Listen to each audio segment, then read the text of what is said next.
Amis téléspectateurs de Baobab News GV, bienvenue à ce nouveau numéro de la ronde des médias en ligne de ce jeudi 2 avril 2020. Le nombre de cas contaminés en coronavirus ne cesse d'augmenter en République démocratique du Congo. Cette propagation continue de frustrer le commun des mortels. Pour booster le coronavirus, la population doit accepter la mesure de confinement total.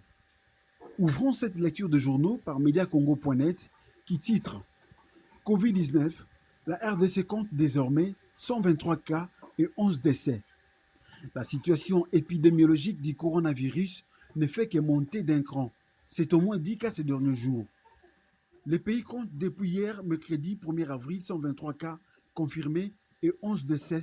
Sur les 14 nouveaux confirmés, 10 sont de la province de Kinshasa, 4 sont importés parmi lesquels 3 de la capitale et 1 du nord Kivu à Goma. Il s'est de noter que d'autres personnes viennent d'être guéries. Dans les prochains jours, le secrétariat technique multisectoriel de lutte contre le coronavirus éclairera la lanterne quant à ces. Covid-19, Vidier Chimanga relate l'impréparation, le manque d'infrastructures et des moyens pour faire face à cette pandémie, poursuit le journal. À travers un message intitulé « Patient Covid-19 positif » et relayé sur sa page Facebook, Vidier Chimanga, conseiller spécial en matière stratégique de Félix-Antoine Tshisekedi, raconte des péripéties pour faire soigner dans les établissements sanitaires de Kinshasa, dont il soulève l'impréparation et le manque d'infrastructures et de moyens pour faire face à cette épidémie de coronavirus. Il va même jusqu'à imputer la faute du décès de Jacques Ilunga, un autre collaborateur du chef de l'État, aussi contaminé du Covid-19 et dont le décès est intervenu le vendredi passé au personnel soignant et à l'imbroglio régnant actuellement dans le milieu hospitalier de Kinshasa. Voulant faire non seulement éclater la vérité et aider la population congolaise à comprendre les enjeux de cette maladie ainsi que ses conséquences, en véhiculer la bonne information pour permettre à la RDC d'affronter cette bête. Vidier Chimanga, le conseiller spécial en matière stratégique du président Félix-Antoine Tshisekedi, a décidé de relayer sur sa page Facebook le déroulement de ses péripéties suite à sa contamination au coronavirus, stigmatisant au passage la manière dont il a été pris en charge et le drame intervenu dans la mort d'un de ses collègues à la présidence, Jacques Ilunga. Actualité CD, titre en sa manchette. RDC Covid-19. L'opération de décontamination de l'immeuble du gouvernement débute ce jeudi. La cellule de gestion des immeubles du gouvernement annonce l'opération de décontamination de l'immeuble du gouvernement situé sur le boulevard du 30 juin, place Royale, dans la commune de Gombe, une des communes les plus touchées par les Covid-19 à partir de ce jeudi 2 avril.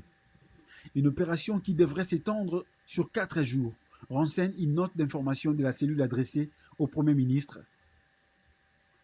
Quittons Actualité CD pour 7sur7.cd. RDC Covid-19. Chérubin Okende invite le gouvernement à disponibiliser des cantines populaires. Le député national Chérubin Okende appelle le gouvernement à mettre en place des cantines populaires pour aider la population à se procurer des produits de première nécessité à moindre coût, surtout si l'option d'un confinement total de la ville de Kinshasa est élevée. Au cours d'une interview accordée à la rédaction 7sur7.cd le mardi 31 mars dernier, cet élu de la circonscription électorale de la Lukunga estime qu'à l'état d'urgence sanitaire annoncé par le président de la République doit s'ajouter un état d'urgence humanitaire. Nous savons que nos populations sont les plus pauvres de la planète. Il y a des citoyens congolais qui ne peuvent nourrir leur famille qu'en sortant et en essayant de se débrouiller d'une manière ou d'une autre. Lorsqu'il y aura confinement, ils n'auront plus ces opportunités-là. Voilà pourquoi nous avons plaidé pour qu'il y ait un état d'urgence humanitaire, a déclaré Chérubin Okende, et de poursuivre que l'État s'organise pour mettre en place des cantines populaires, non à la rue où tout le monde cherchera à s'alimenter n'importe comment, mais des cantines populaires qui seront bien ajustées et très bien organisées. Pour Okende, il est plus que nécessaire pour que le gouvernement central et provincial de Kinshasa convainque les opérateurs économiques du secteur agroalimentaire afin de faire l'inventaire du stock existant. À ce stade, l'État doit assumer ses responsabilités pour réquisitionner ses stocks en ayant un mot sur les indices avec les opérateurs économiques à tir enchéri. Pour réussir au mieux l'organisation de la distribution de ces cantines populaires, Chéribin Okende suggère au gouvernement de réquisitionner les véhicules de l'État, de l'armée, des entreprises publiques et autres pour assurer la distribution en respectant les différentes normes de la sécurité sanitaire. Coronavirus, une ONG appelle au désengorgement des prisons de la RDC, informe atu30.info. Dans sa déclaration du mercredi 1er avril 2020, le Centre d'études pour la promotion des droits de l'homme et démocratie CEPADO souligne l'importance de désengorger toutes les prisons du pays. Selon son coordonnateur Omar Kavota, le désengorgement des prisons de la RDC va renforcer les mesures prises par les chefs de l'État dans le cadre de la lutte contre le coronavirus. Le coronavirus, c'est un danger. Il s'agit en réalité d'une menace contre la santé mondiale.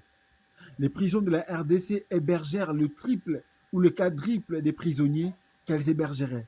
Et c'était une menace grave contre la santé.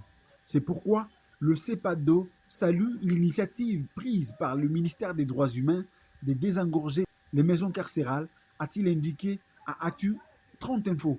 Bouclons cette revue de presse avec Forum des As, le quotidien d'information générale, qui revient sur le problème des confinements. Dans son éditorial, il titre une preuve dans l'épreuve. Les confinements total de Kinshasa, tout d'une quadrature du cercle, tout d'une équation à plusieurs inconnus, tout d'un saut dans l'inconnu. Bref, inévitable pour ralentir à défaut d'arrêter la chaîne de contamination du coronavirus. Le confinement de la tentaculaire capitale congolaise est un couteau à double tranchant. Cette opération constitue autant une solution qu'un problème, autant un atout qu'un risque, autant un remède qu'un poison. Échaudé par l'avant-goût qu'a été la folle journée du vendredi 27 mars dernier, le gouvernement central tarde à franchir le Rubicon. Pourtant, il va bien falloir traverser la rivière estampillée.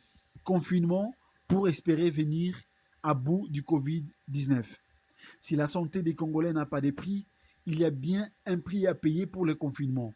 Là est toute la difficulté, car le prix est celui d'un défi himalayen. Donc, quasiment hors des portées de la bourse du gouvernement congolais, contraire au régime minceur.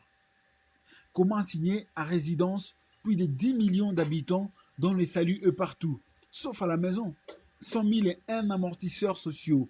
Ce sédentarisme forcé pourrait vite se transformer en une autre charge virale. Un virus dans les virus, avec cette différence notable que celui-ci se répand progressivement alors que celui-là toucherait au même moment plusieurs millions de Quinois, lesquels se verraient bien obligés de rompre le confinement à leur manière, ce qui équivaudrait à tomber des charybdes en Scylla, ou, pour emprunter à la sagesse populaire locale, faire comme ces crocodiles qui fuient la pluie en se réfugiant dans la rivière. Or, les maîtres mots dans la nécessaire lutte contre le corona et le rester à la maison. Un parfait cercle vicieux qui nécessite une réponse qui ne saurait relever d'un simple copier-coller. Le cas RD congolais a des années-lumière de pays où le confinement est conçu par des chants et des ovations à 20 heures du haut des balcons éclairés, vivement au confinement à la RD congolaise. Projet d'approvisionnement des grands centres en denrées alimentaires. Kinshasa sera alimenté par les Congo central et les Kwilu, poursuit le journal. Décidément, le gouvernement Ilunga est déterminé à relever le défi de l'approvisionnement des grands centres en denrées alimentaires de première nécessité en cette période de crise sanitaire. Il a été convenu que la ville de Kinshasa sera alimentée à partir des provinces du Congo central et du Kwilu. La commission mise en place chargée de s'assurer à l'approvisionnement de ces grands centres s'est réunie pour la troisième fois consécutive le mercredi 1er avril à la primature autour du Premier ministre Sylvestre Ilunga. Nous voici arrivés à la fin de cette revue de presse de médias en ligne de ce jeudi 2 avril 2020. Continuez à vous abonner massivement pour bénéficier de toutes nos nouvelles. Au revoir.